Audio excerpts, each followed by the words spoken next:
বিয়েতে আমরা উৎসব করতে পারবো, কোনো সমস্যা নাই, ঠিক আছে, কিন্তু প্রাপ্তবয়স্ক ছেলে মেয়ে এই উৎসব কখনোই করতে পারবে না। এই উৎসবটা করবে হচ্ছে বাচ্চারা। বিয়েতে আমরা মিউজিক করতে পারবো, কিন্তু দফ দিয়ে করতে হবে, আমরা গিটার দিয়ে করতে পারবো না। বিয়েতে আমরা মিউজিক ঢোল দিয়ে করতে পারবো না। আমরা এই যে ডিজে বক্স বাজিয়ে যে আজকাল আমরা বিয়ের উৎসব করি, এটা ইসলামে পরিপূর্ণরূপে হারাম করে দিয়েছে। একজন বলেন তিনি কে? আল্লাহ। এটা হারাম করে দিয়েছে। তিরমিজি শরীফের মধ্যে হাদিস এসেছে, আল্লাহর হাবিব সাল্লাল্লাহু আলাইহি ওয়াসাল্লাম বলেন, আ'লিনু হাদান নিকাহ ফিল মাসাজিদ ওয়াজরিবু আলাইহি বিদ্দুফুফ। দফের মাধ্যমে তোমরা বিয়ের ঘোষণা দাও, যাতে করে বোঝা যায় যে এখানে বিয়ে হতে যাচ্ছে।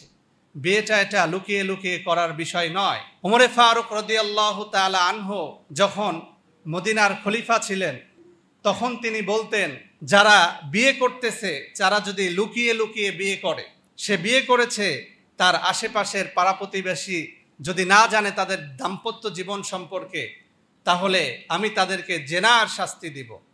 এজন্য আমাদের সকলের একটা বিষয় খেয়াল রাখতে হবে যে বিয়ে ছাড়া পতিতালয়ে যা করে মানুষ, অবৈধ সম্পর্ক, বিয়ের পরে একজন নারী পুরুষ কিন্তু ওই সম্পর্কটাই করে। কথা বলেন ঠিক কি না?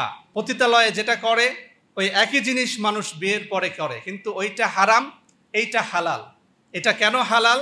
তার কারণ হচ্ছে এটা আল্লাহর বিধান মোতাবেক হয়েছে, এটা সমাজকে জানিয়ে আল্লাহর হুকুম অনুযায়ী, আল্লাহর আদেশ অনুযায়ী, আল্লাহর বিধান অনুযায়ী হয়েছে, এই জন্য এটা হালাল। কথা বলেন ঠিক কি না?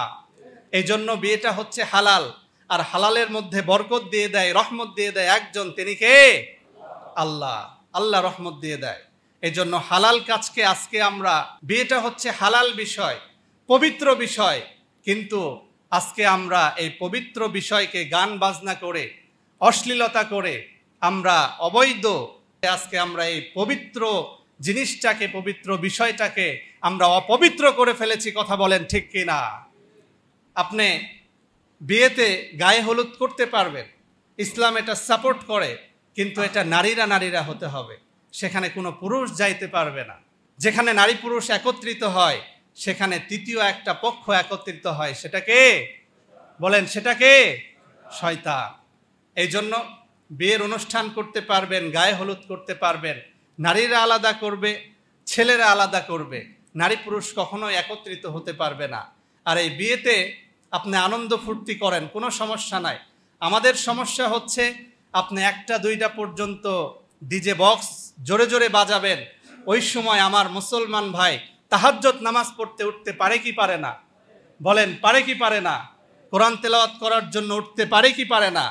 আপনি বিয়ের অনুষ্ঠান করেন, কোনো সমস্যা নাই, কিন্তু আমার মুসলমান ভাইয়ের নামাজ পড়তে যদি সমস্যা হয়, আপনার গানের কারণে আমার মুসলমান ভাইয়ের যদি কোরআন পড়তে সমস্যা হয়, তাহলে এটা আমরা কখনোই বরদাস্ত করতে পারবো না। কথা বলেন ঠিক কি না? এটা আমরা কখনোই মানতে পারবো না।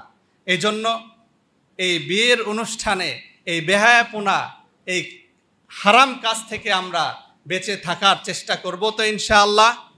বলেন ইনশাআল্লাহ। আল্লাহ তাআলা আমাদের সকলকে বোঝার এবং আমল করার তৌফিক দান করুক। সকলেই বলেন আমিন।